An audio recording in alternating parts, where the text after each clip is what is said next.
నిన్న ముఖ్యమంత్రి అంటున్నాడు ఆనాడు ఉద్యమంలో ఆనా కొడుకు లేడు, ఈనాడు ఉద్యమంలో ఈనా కొడుకు లేరు. నేను అడుగుతున్న ఓట్లేసిన ప్రజలు చచ్చిపోతే నీ కొడుకు ఎందుకు ఇక్కడికి రాలే, వీళ్ళని పలకరించడానికి రాలే, ఆనా కొడుకుకి ఇక్కడికి రావాల్సిన బాధ్యత లేదు.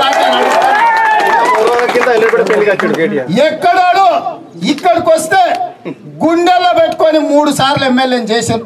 ఇవాళ నీ కొడుకు మంత్రి అయి కులుకుతున్నాడంటే ఈ పేదోళ్ళు ఓట్లేసి ఎమ్మెల్యేని చేస్తే ఈ రోజు రాష్ట్రంలో మంత్రి అయ్యాడు.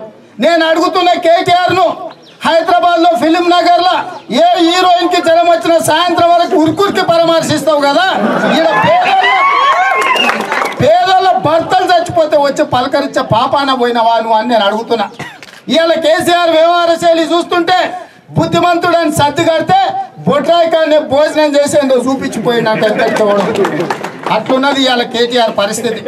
ఇప్పటికి కూడా తండ్రి కొడుకులు జరిగిన తప్పును సరిదిద్దుకునే ప్రయత్నం చేస్తలేరు, ఉల్టా దబాయించే ప్రయత్నం చేస్తారు.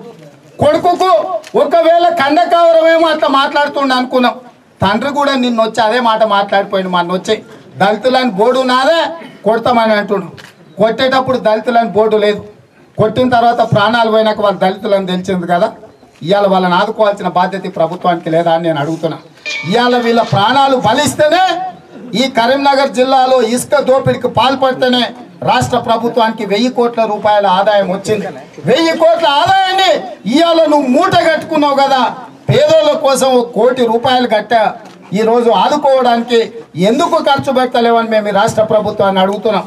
వాళ్ళు అనుకుంటారు పోలీసులు రక్షణ ఉంటే మమ్మల్ని ఎవరు ఏం చేయలేరని, కానీ ఆ పోలీసులు ఉన్నప్పుడే ఈ పేదోళ్ళని ఆ లారీలను తగలబెట్టిండ్రు.